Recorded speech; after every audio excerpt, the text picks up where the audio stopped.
La fondation Kairos est une fondation abritée à l'Institut, de nombreuses fondations abritées à l'Institut, puisque nous en avons 120, qui sont toutes présidées par le chancelier, ce qui explique qu'en fin de journée, je commence à fatiguer un peu. Mais celle-ci est une fondation où on ne risque pas de s'endormir, c'est une fondation forte énergique, qui organise beaucoup d'événements, colloques, échanges, qui nous aide à repérer des initiatives importantes sur l'ensemble du terrain, et donc à trouver des moyens de les aider, des subventions, qui finance des bourses d'études, et puis aussi qui fait des débats de fond, qui d'ailleurs sont généralement très suivis, avec des gens très divers. C'est une fondation, donc je le répète, qui a une activité tout à fait intense. Alors, au sein de ces activités, il y a donc ces remises de prix pour récompenser des écoles innovantes, et c'est la deuxième fois que nous procédons à cette remise de prix. On sait ce que souhaite la Fondation Kairos dans toutes ses actions, y compris dans ce que nous faisons à l'instant, c'est repérer et soutenir des initiatives à caractère éducatif ou scolaire qui soutiennent la transmission de la culture, qui n'abandonnent pas, qui ne renoncent pas, et qui, dans le même temps, tout en s'adossant à l'idée d'une transmission, cherchent à faciliter, à encourager l'initiative chez les enfants, évidemment dans tous les milieux sociaux. Ces objectifs, nous le reconnaîtrons, et ce n'est pas l'ancien ministre de l'Éducation nationale qui le contestera, sont des objectifs qui devraient être partagés, je crois, et qui, de fait, ne le sont peut-être pas toujours, pour des raisons qui dépassent même l'institution elle-même, qui sont des raisons sociétales tout à fait profondes. L'Institut de France donc, est heureux d'accueillir la Fondation Kairos, puisque une grande partie de nos missions relève de la culture au sens très large, c'est-à-dire évidemment de l'éducatif, du culturel, de la jeunesse, de l'encouragement au savoir. Nous avons d'ailleurs d'autres fondations qui se sont absolument spécialisées dans ces questions de formation initiale. Je pense notamment à la Fondation Colbert, qui soutient des filières professionnelles, ou la Fondation Croissance Responsable, mais bien d'autres encore. Tout au fond, beaucoup de nos fondations, une bonne vingtaine, finissent par traverser les questions de formation, de culture et d'école à travers des objectifs les plus variés. Pourquoi? Tout simplement parce que nous sommes tous convaincus que c'est à l'école que se constitue le socle évidemment de la culture et du savoir, mais surtout de la démocratie. Du moins, nous voudrions l'espérer. Et former des citoyens libres qui pensent par eux-mêmes, mais qui ne se considèrent comme pas seuls, et qui, bien loin d'épouser les marottes de l'actualité ou les slogans, les préjugés, les idées reçues, construisent un savoir critique pour se construire ensuite comme citoyens. Une actualité récente montre que tout ceci reste bien important. Quand on voit par exemple qu'un député lance un concours de blocage de lycée, invite des élèves de 16 ans à ne pas travailler à bloquer le lycée, derrière une banderole il y avait écrit exactement ceci: nous ne voulons pas travailler du tout.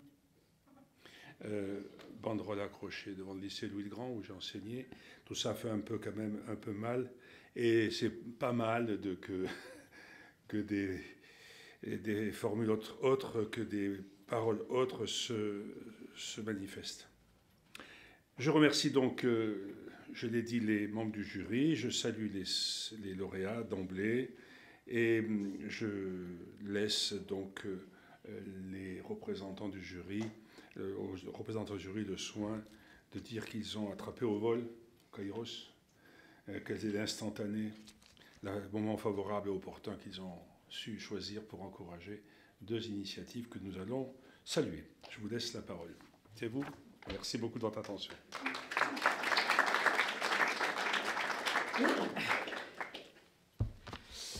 Merci, Monsieur le Chancelier. Alors, il me revient en tant que rapporteur, si j'ose dire, de ce jury, de vous narrer très rapidement, rassurez-vous, j'allais dire l'impression remarquable, presque l'émerveillement que nous avons eu, encore une fois, devant ce concentré de la diversité et de la force des créateurs d'écoles que nous connaissons en France, puisque ce jury s'est réuni pour la deuxième fois, donc sous la présidence cette année de Chantal Delsol, à nouveau administratrice de Kairos et membre de l'Institut, et de Thibault Langsade, au titre du Monde économique qui prend la suite de Denis Kessler l'an dernier.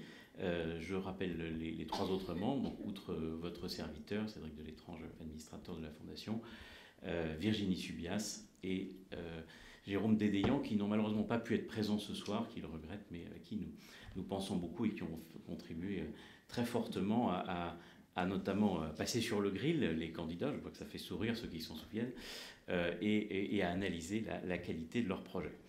Je rappelle donc que le prix a été lancé par un appel à candidature à la suite de la signature du règlement le 27 octobre dernier par M. le chancelier, et que donc le 4 janvier dernier, après une première sélection, nous avons entendu 4 candidats que je vais rappeler maintenant et dont vous avez le détail dans le dossier de presse qui vous a été distribué. Alors on voulait préserver une sorte de suspense un peu façon Oscar, puisque c'est d'actualité, mais vous pouvez lire, donc ça va un tout petit peu émousser les faits. And the winner is.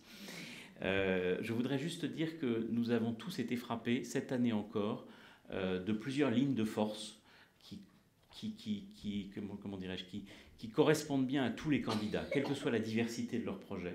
Et j'en citerai 5. La première, c'est véritablement l'ambition de leur développement. Je le rappelle, ces écoles sont toutes dans leur première ou dans leur deuxième année scolaire. Et déjà, elles ont toutes des projets de création de classes, de croissance,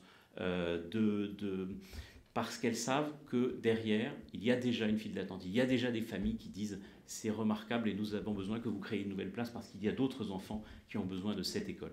L'ambition du développement. La deuxième, c'est la prudence et le sérieux du modèle économique. Alors Jérôme Dédéian, qui ne peut pas être là aujourd'hui, il dirait mieux que moi, puisque il en a été l'analyste très fin, et ce n'est pas un hasard s'il est absent parce qu'il donne des cours d'économie et de gestion aujourd'hui.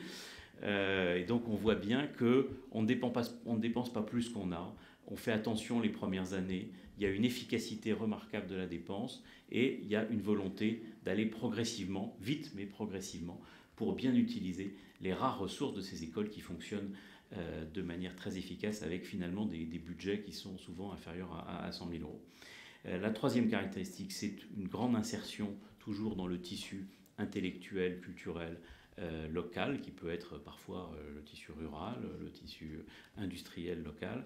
La quatrième, c'est l'ouverture sociale. Je pense que les lauréats le diront, mais on peut le dire pour les 4 finalistes. Toutes ces écoles, alors que je le disais tout à l'heure, elles ne sont pas riches aujourd'hui, elles modulent leurs frais d'inscription en fonction de critères soit familiaux, soit de revenus. Et puis la dernière, qui est la plus importante, c'est la force de conviction des fondateurs. Je dirais, en paraphrasant mal Charles Péguy, que ce sont des aventuriers du monde moderne. Il le disait, des pères de famille, mais finalement, qu'est-ce qu'un créateur d'école qui agrège 10, puis 20, puis 30 enfants, si ce n'est un grand père de famille, si j'ose dire, en tout cas ambitieux et qui voit une croissance rapide avec beaucoup de courage. Et c'est vraiment, encore une fois, cette force de conviction et de tempérament qui est frappant chez les fondateurs que je vais citer maintenant. Donc, alors dans l'ordre d'audition du 4 janvier dernier, nous avions tout d'abord rencontré l'école Les Comètes à Agen, qui est dans sa première année, représentée par sa fondatrice, Madame Karima Tarawi, que je salue. Une école très construite autour du handicap, de l'inclusivité, avec une politique sociale volontariste très forte. Elle nous a dit 5 élèves, mais j'ai un objectif de 15 dès l'année prochaine. La deuxième école, je salue son président, M. Coquilla, qui est ici, ancien officier de marine, mon cher Thibault, qui est l'école Bienheureux Abbé Fouque à Marseille, notamment soutenue par le diocèse de Marseille, qui est une école qui est dans sa deuxième année, qui est déjà passée de 22 à 45 élèves, si je me souviens bien, avec également, évidemment, bien sûr, une très forte volonté de transmission dans la tradition des méthodes pédagogiques, et avec déjà une très grande diversité des niveaux scolaires. La troisième que je salue ici, voilà, l'école Colombe et Colibri, qui est une école, je dirais, Montessori rurale, à Pongouin, un village de 1100 habitants en Eure-et-Loire, avec une école à la fois, je disais, Montessori, à forte préoccupation écologique et bilingue. Et on en a tous retenu votre devise, il faut un village pour élever un enfant. Et la quatrième, l'école Le Zéphyr à Nevers, dont je salue la fondatrice, Madame Iris Gallois, qui a également des projets ambitieux de développement, avec une école qui a aujourd'hui une majorité d'enfants atypiques dans son effectif, une très grande insertion dans le tissu intellectuel et social nivernais, et avec une pédagogie très, très diverse, mais je n'en dis pas plus à ce stade.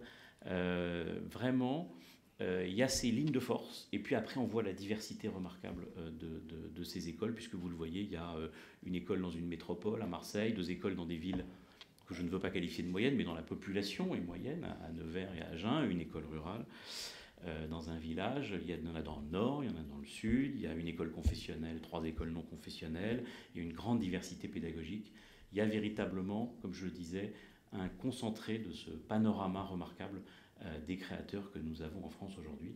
Et je pense que ceux qui en parleront le mieux de cette, j'allais dire d'émerveillement tout à l'heure, mais en tout cas de la philosophie du jury, ce sont évidemment les coprésidents.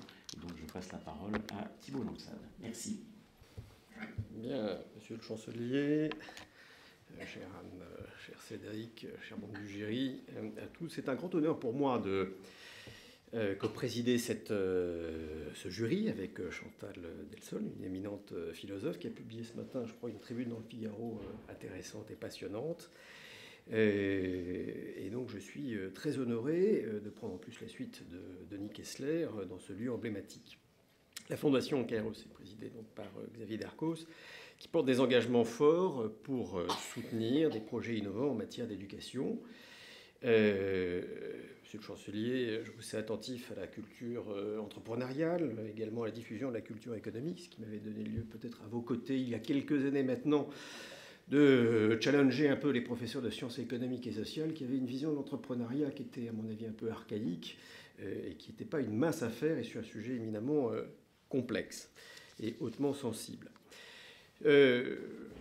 Gustave Flaubert disait « La vie doit être une éducation incessante. Il faut tout apprendre, depuis parler jusqu'à mourir.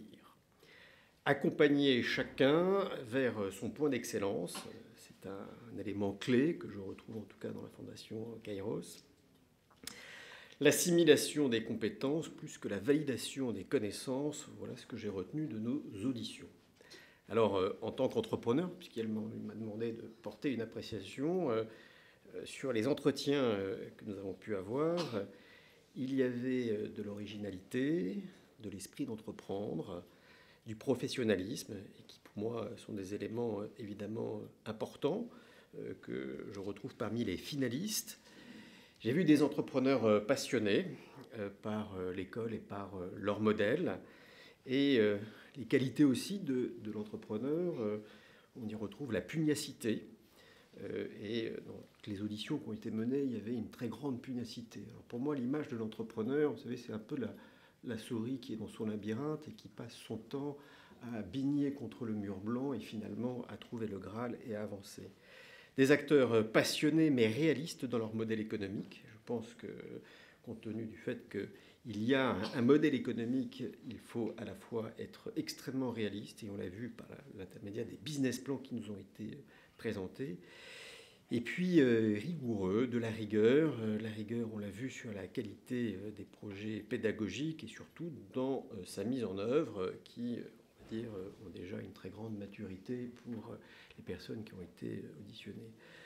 Voilà ce que j'ai pu constater. Je ne vais pas, on va lire plus en amont sur les projets individuels puisque ça va être fait de façon plus précise. J'attache évidemment beaucoup d'importance maintenant dans le futur au déploiement de ce qui a été fait. Il y aura des lauréats, mais tous ceux qui ont été auditionnés ont mon regard attentif pour l'évolution de leur modèle dont nous avons énormément besoin. Je vous remercie.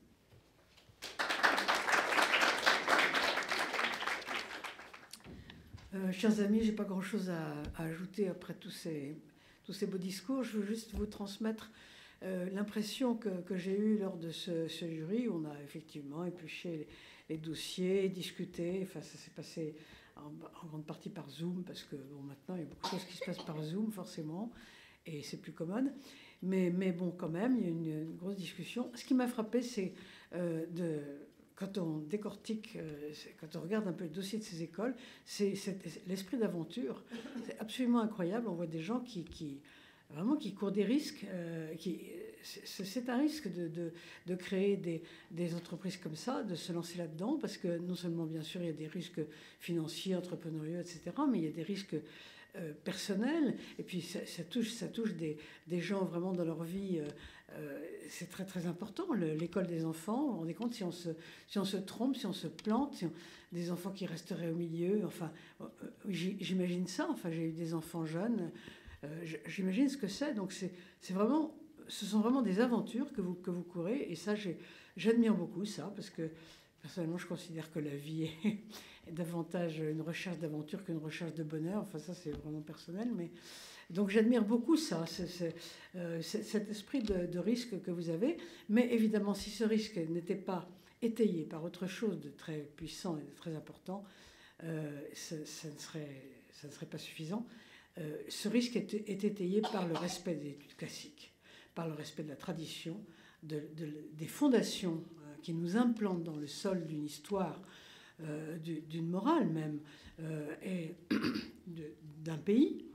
Et tout ça est très important. Donc c'est sur ces deux critères que nous avons joué, il me semble, à la fois l'esprit de risque et le culot même, la création, et puis aussi, en même temps, l'enracinement dans une culture, dans les classiques et dans la tradition, j'ose le dire.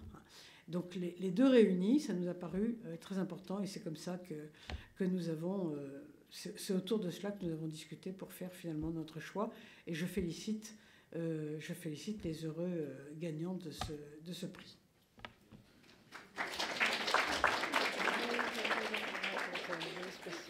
Alors, ils sont dans l'ordre ? Il faut regarder. Alors, le problème, c'est que je n'ai pas mes lunettes. Alors, oui, non, second prix, l'école Bienheureux à Béfouc.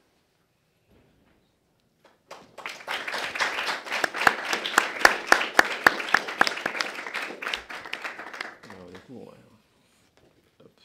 Merci beaucoup. Bravo. Alors, on les remet ou il y a un mot ? Peut-être qu'on va mettre les deux. Et Ah, d'accord. puis, il y a un mot pour quelqu'un aussi. Et donc, premier prix, l'école Le Zéphyr.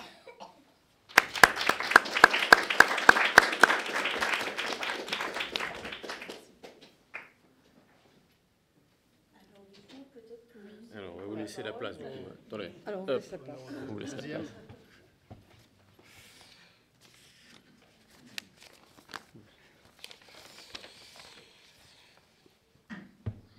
Monsieur le chancelier, Madame la présidente, chers membres du jury, tout d'abord, merci pour ce prix. J'ai préparé un petit discours. Alors, c'est vrai que c'est une nouveauté. Hein, on est toujours étonné un peu. Marseille monte à Paris. Alors, c'est vrai qu'on avait beaucoup réfléchi à trouver un nom à cette école, à ce projet-là, qui s'est lancé effectivement en 2021. Et on s'est passé pas mal de temps à trouver un nom. Alors c'est sûr qu'à Marseille, on ne manque pas de lieux emblématiques. Hein. On aurait pu trouver une école, l'école de la Canebière, l'école du Vieux-Port. On aurait pu trouver quelque chose sur des lieux plus touristiques, comme l'école des Calanques, ou voilà. Quelque chose de champêtre, puisque effectivement, on a de très belles calanques. On aurait pu oser quelque chose de plus sportif, parce qu'effectivement, l'école du Stade Vélodrome. Alors, je vais pas oser l'école Bernard Tapie, parce que on ne sait jamais. À Marseille, tout est possible avec Bernard Tapie. Non, mais notre choix s'est porté effectivement vers quelque chose de beaucoup plus culturel, on va dire, de beaucoup plus religieux, effectivement, puisque ça fait partie de notre identité. Et effectivement, notre choix s'est porté vers le Bienheureux à Béfouc. Alors, il est connu des Marseillais, mais il n'est pas beaucoup connu, encore moins des jeunes, et complètement ignoré en France. Voilà. Alors, pourtant, il faut savoir que la Béfouc a été fait Bienheureux récemment. Alors, Donc du coup, on s'est ancré effectivement dans ce grand personnage de l'identité marseillaise, souvent surnommé en fait le Saint-Vincent de Paul marseillais, voilà, et qui a beaucoup œuvré au début du siècle, notamment pour les jeunes et les jeunes en difficulté de Marseille, mais pas que. Voilà, donc c'est pour ça qu'on a choisi ce nom-là, et c'est effectivement dans son héritage qu'on a voulu donner ce nom à notre école, puisque effectivement l'objectif de notre école, c'est effectivement de faire une aide éducative vers les jeunes Marseillais. Mais c'était aussi pour répondre à un besoin à Marseille, puisque certes il y a une très grande richesse culturelle à Marseille, mais il y a aussi une forte demande pour, on va dire, une pédagogie plus traditionnelle. Il y a beaucoup d'écoles. Mais voilà, à Marseille, tout est toujours des fois un petit peu compliqué. Voilà, donc cette école, elle a été créée en 2021 avec le soutien effectivement du diocèse de Marseille. Et je remercie aussi Monseigneur Aveline qui a cru en ce projet et qui nous soutient aujourd'hui matériellement et aussi spirituellement. Alors, au sein de cette école, il n'y a pas de révolution, hein, comme vous l'avez dit. On est effectivement ancré sur les fondamentaux. Je dirais notre innovation, c'est effectivement de revenir à une pédagogie traditionnelle qu'on a un peu oubliée, les vieux livres d'école, apprendre des poésies, retrouver le goût du beau, le goût de l'effort, le goût du travail bien fait, et puis voilà, l'histoire de France, la géographie de l'Europe. Voilà, et puis aussi élever l'âme. Voilà, donc notre projet, voilà, c'est construire sur le roc. Alors du coup, je vous remercie parce qu'effectivement, tous les jours ne sont pas forcément très, très faciles dans ce type de projet. Mais cette récompense, voilà, c'est certes une récompense, mais c'est aussi une reconnaissance parce qu'il y a effectivement beaucoup de travail et d'investissement derrière toute l'équipe pédagogique et aussi tous les membres du conseil d'administration de cette école. Mais ça prouve effectivement qu'il y a possibilité aujourd'hui de faire quelque chose de différent et par d'autres moyens. Voilà. Sans dénigrer tout ce qui est fait par ailleurs, que ce soit à travers l'éducation nationale ou l'enseignement catholique de Marseille. Mais voilà, ça prouve qu'on peut vivre de tels projets.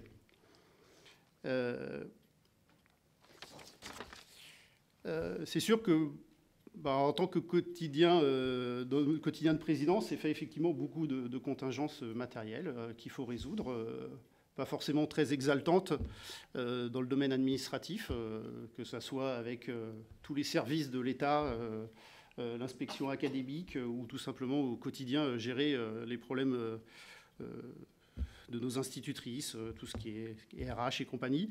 Voilà, mais ça reste effectivement de très beaux projets. Mais voilà, on est des fois un peu éloigné. Donc c'est pour ça que l'année dernière, vous aviez fait témoigner, j'ai vu qu'il avait fait témoigner un jeune enfant qui avait récité une belle fable de La Fontaine. Alors j'ai pas pu amener avec moi en ce jour de grève voilà, je préfère que les enfants restent à l'école. Je ne vais pas leur faire un mot pour qu'ils sachent l'école. Et puis en plus, demain, ça aurait été compliqué de rallier Marseille. Donc du coup, je vais laisser la parole à Amaury, qui est parent d'élève et dont l'épouse est membre de notre conseil d'administration et fondatrice de l'école sur Marseille, et qui, l'année prochaine, rejoindra notre équipe pédagogique en tant qu'institutrice. Voilà.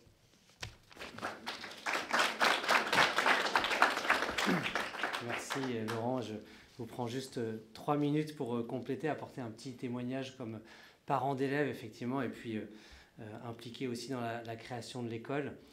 Dans notre entourage proche, on partageait souvent avec des amis le constat, la déception d'une école, effectivement, dans laquelle nos enfants ne recevaient plus forcément les savoirs qu'on espérait, qui n'étaient plus transmis, ou des enfants qui rentrent pas dans les cases, on met vite l'étiquette HPI, ou on les envoie chez l'orthophoniste, mais l'école se trouve un peu dépourvue. Enfin voilà, on faisait ce constat-là. Et puis aussi des amis qui nous disaient, bon, après tout, c'est pas si grave, ils s'en sortiront. Voilà. Et en fait, pour nous, c'était grave, On n'avait pas envie de dire c'est pas si grave. Et parfois, ils nous disaient mais pourquoi vous prenez la tête, vous passez autant de temps, de moyens, d'énergie pour créer une école et faire vivre une école. Et alors ça me faisait penser, vous savez, à Marseille, évidemment, on aime bien Edmond Rostand, qui fréquentait Quai Conti aussi, me semble-t-il. Et alors cette phrase, c'est pas si grave, laissez tomber, ça me faisait penser à cette phrase de Lebret à Cyrano, qui lui dit si tu laissais un peu ton âme de mousquetaire, la fortune et la gloire. Et Cyrano répond et que faudrait-il faire? Alors, si vous me permettez de le paraphraser un petit peu ce soir, je nous pose cette question et que faudrait-il faire? Souffrir que nos enfants n'apprennent plus l'histoire, que nos glorieux passés ne soient plus enseignés, quand chaque heure de classe offense la mémoire de nos aïeux communs qui nous ont fait français? Non, merci. La langue de Molière et Pagnol, de Claudel, Bossuet, Montesquieu ou Péguy, du grand Chrétien de Troyes et de Chantal Delsol, va-t-elle donc échouer sur les bancs de l'oubli? Non, merci. Nos manons sans source et sans racines ne boiraient plus de verre si la fontaine a chu jusqu'en ces mondes vides où la beauté s'incline, où les amours courtois des livres ont disparu. Non, merci. Nos minots n'auraient plus ni dictée, ni poème à savoir, ni analyse à faire, sonnerait l'hallali de nos humanités, et devant l'infamie, nous devrions nous taire. Non, merci. Penser que la cité phocéenne s'imagine demain sans l'héritage antique? Non, sans Jérusalem, sans Rome et sans Athènes, vanter la table rase et l'homme numérique? Non, merci.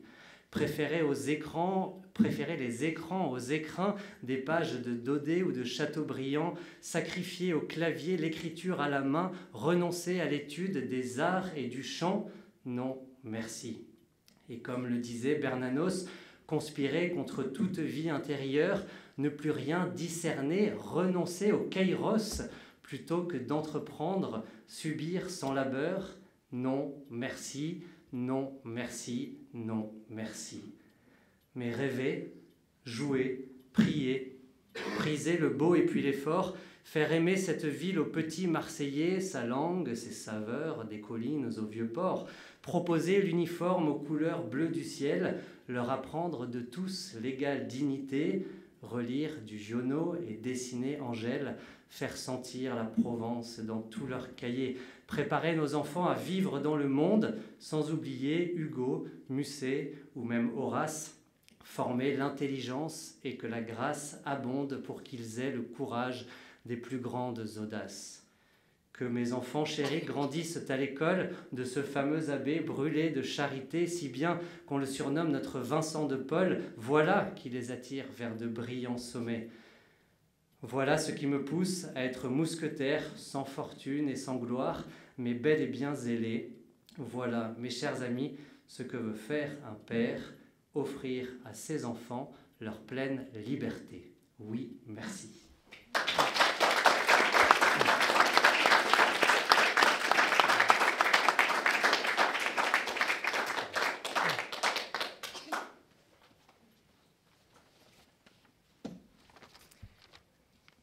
Je prends donc la suite.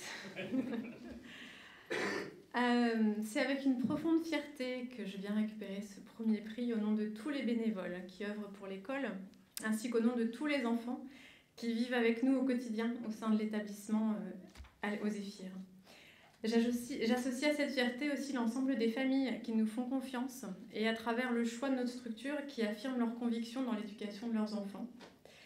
Je remercie vivement les membres du jury, Madame Delsol, Monsieur Langsad, les coprésidents et les membres de l'Institut, Monsieur le chancelier également. J'ai une pensée toute particulière et une profonde gratitude que je souhaite exprimer ici pour Axel Girard, qui nous a repérés dès nos débuts et qui nous a soutenus dans nos premiers pas face à l'adversité du système. J'ai une pensée aussi particulière pour Alban Magon de l'association Créer son école, qui est venu jusqu'à nous et qui a su comprendre la singularité de notre projet. Et un merci particulier à vous, Madame Coffinier, pour votre foi dans le charisme et le potentiel des projets de l'enseignement libre. Aussi humble soit-il, c'est grâce à des gens comme vous que nous nous sentons un peu moins en marge de toute terre habitée. Parce que porter une école hors contrat, c'est un peu faire preuve de courage tout de même, il faut le remarquer, je pense. Et je tiens à saluer à ce titre l'ensemble des candidats au prix pour leur ténacité et leur témérité. Et je voudrais vous dire, ne lâchez rien, vous êtes une garantie de la démocratie en matière d'éducation. Moi, je viens avec une question. Savez-vous que ce ne sont pas les enfants qui ont inventé l'école ? Le dispositif scolaire classique est un système qui, ne pouvant exiger le talent, exige le plus souvent la conformité. Et dans ce cadre, la liberté est une innovation à part entière. Nous souhaitons offrir aux enfants les avantages de l'instruction en famille avec ceux de la vie en communauté entre pairs. Nous ne cherchons pas à défendre une méthode ou une pédagogie en particulier, même si notre cœur penche bien évidemment vers les pédagogues qui ont su voir les enfants derrière les élèves, à l'instar de Maria Montessori, d'Antoine de la Garandrie, de Rudolf Steiner, pour nos préférés. Aussi, si je devais résumer le projet pédagogique de l'école, il tiendrait en une maxime empruntée à Cécilia Chénaud, que nous avons fait nôtre. Pratiquez l'humanitaire comme religion, soyez humain, c'est ce que vous êtes, et devenez humaniste, le monde en a besoin. Notre ambition à l'école est de mettre des outils au service de la relation avec les enfants et d'offrir un regard qui voit le talent pour accompagner vers la liberté. Pour terminer, je tiens à remercier du plus profond de mon cœur mes deux petits dômes qui sont présents ici.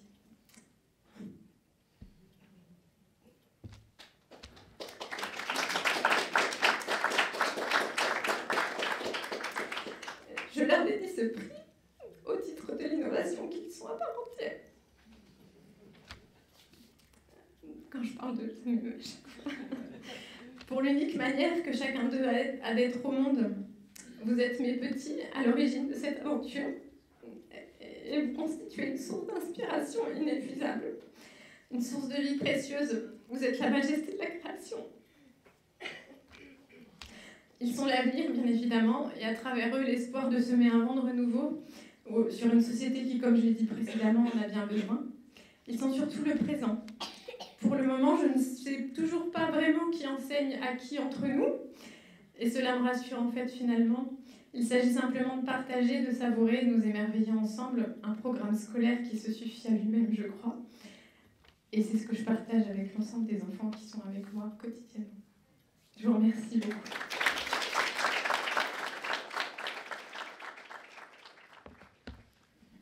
Alors maintenant que vous m'avez fait pleurer, c'est pas pratique de parler. Je voulais vous remercier à tous les candidats, aussi ceux qui n'ont pas eu les 2 premiers prix, puisqu'il n'y a que 2 prix. Donc forcément, il y a des candidats qui ont de la valeur, mais qui ne peuvent pas être reconnus. On a aussi d'autres moyens de les accompagner par des soutiens financiers, d'autres manières de les mettre en valeur. Donc ce n'est pas une fin, c'est une autre manière d'avancer. Ce prix, de mon point de vue, a pour objectif avant tout de montrer que des choses qui sont souvent opposées ne devraient pas l'être, à savoir l'innovation et la notion de transmission qui est la fidélité quand même au passé. C'est-à-dire qu'en réalité, nous sommes obligés d'innover, de trouver des formes nouvelles, des expressions nouvelles pour arriver à transmettre ce qu'il y a de plus précieux qui demeure, qui rend toute chose féconde, qui nous rend héritiers, qui font que nous ne sommes pas nés d'hier. Et donc il y a besoin de cette innovation pour réussir à transmettre. La transmission aujourd'hui est mal vue, malvenue, rejetée. C'est une sorte de violence symbolique ou autre. Et donc il faut qu'elle soit faite avec un savoir-faire, une intelligence renouvelée. Et il y a matière à innover. Ce sont toujours les mêmes ressorts qui permettent d'innover en réalité. Une immense curiosité, une immense attention et beaucoup d'amour. Et c'est ça qui constitue les vraies innovations, qui peuvent se nourrir de technologies ou d'inventions diverses, mais qui doivent toujours partir avant tout d'un regard sur l'enfant, et c'est ce que vous avez très bien souligné, Iris. À côté de ça, à la Fondation Kairos, nous essayons aussi de transmettre une attention aux plus pauvres, c'est-à-dire une attention sociale, à l'ouverture sociale. Et c'est pour ça que nous développons avec énergie, en particulier cette année, une politique de bourse pour que les écoles les plus variées puissent être accessibles à des enfants de tout niveau, de toutes origines et de capacités financières. C'est quelque chose de très important. Là encore, on oppose aujourd'hui trop souvent des choses qui ne devraient pas être opposées. On oppose une école gratuite, publique, qui serait faite pour tout le monde, à commencer par les plus pauvres, à une école payante qui serait naturellement faite pour des nantis bourgeois. En réalité, nous subissons cette situation. Elle n'est pas souhaitée, puisque dans d'autres pays, les écoles privées sont aussi gratuites, ou plutôt aussi prises en charge par l'impôt, pour être exact, que les écoles publiques. Mais à notre place, ici à la Fondation, en attendant que les choses changent au niveau national, nous voulons faire en sorte que les écoles de qualité privées puissent être accessibles à toutes les personnes qui sont vraiment intéressées par ce projet, qui en ont besoin et qui le méritent. Donc c'est cette politique sociale que nous développons. Enfin, je dirais un dernier mot sur nos prochaines activités. Nous avons un colloque auquel personnellement je tiens beaucoup, qui a lieu le 21 mars prochain, c'est-à-dire dans quelques jours, ici à l'Institut de France. Et ce colloque va porter sur la transmission des métiers manuels. C'est aussi un sujet qui tient à cœur au chancelier. Là encore, la France a des approches fondées sur des dichotomies un peu absurdes. On aurait soit une voie générale, soit une voie professionnelle, comme s'il fallait exclure l'un ou l'autre. En réalité, c'est une absurdité qui fait beaucoup de mal et qui rend cette voie professionnelle souvent comme une voie vue par défaut, une voie de garage, alors qu'il est grand temps de montrer que c'est la voie naturelle, c'est la voie normale. Et qu'en réalité, et nous aurons l'ambassadeur de Suisse qui viendra le défendre lui-même, d'autres pays le font extrêmement bien comme la Suisse, en réalité c'est la voie la plus naturelle et très logiquement on accède ensuite à l'abstraction. Donc j'espère que ce colloque pourra permettre de remettre un petit peu d'intelligence et de finesse dans ces questions qui ont été dénaturées depuis si longtemps, où on fait sans arrêt des grandes manifestations d'intérêt pour l'apprentissage, mais où en réalité on a toujours et encore une approche condescendante à l'égard des métiers manuels. Voilà, donc je vous invite à vous intéresser à ce colloque et à participer qui aura lieu le 21 mars prochain. Je pense que c'est quelque chose d'assez fondamental. Ce n'est pas un colloque technique, c'est un colloque qui montre comment on peut donner le goût, la connaissance et la passion de la transmission des métiers manuels. On verra d'ailleurs à cette occasion que ça ne passe pas nécessairement par l'enseignement. Et aujourd'hui, on entend souvent une formule que je trouve assez désastreuse, un peu à l'heure de la victimisation de la société.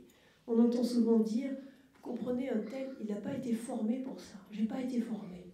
Mais quelle drôle d'expression. Dans la vie, on se forme soi-même, on se fait soi-même et on se débrouille. On n'a pas besoin de réclamer des formations. Il faut savoir qu'en France, il y a à peu près 40% des métiers manuels qui n'ont aucune formation. En réalité, ça se fait comme ça. Et donc, une des manières que nous avons essayé de mettre en évidence, c'est le fait que l'amour et la transmission des métiers manuels ne se passent pas que par l'enseignement manuel. Ça se passe par plein de choses, par le compagnonnage, par les concours, par les activités notamment des pratiques amateurs. Peut-être que certains d'entre vous connaissent le château de Guédelon. Le château de Guédelon, c'est quelque chose d'inouï. C'est des gens qui reconstruisent un château médiéval selon les techniques médiévales. Et des centaines et des centaines des milliers et des milliers de bénévoles participent à cette reconstruction et découvrent le plaisir de faire, d'apprendre et de s'inscrire dans de longues traditions. Voilà, donc je voulais rendre hommage à tout cela, inviter à nous suivre dans la durée, pas juste ponctuellement pour un prix, et remercier encore l'Institut, en particulier le chancelier, de nous permettre de faire tout ça, puisque ça ne serait pas possible sans son soutien et son appui. Et puis je vous invite donc tous à venir prendre une coupe et quelques nourritures dans l'autre salon. On rentre et on ressort de l'autre côté de la cour. Et merci encore.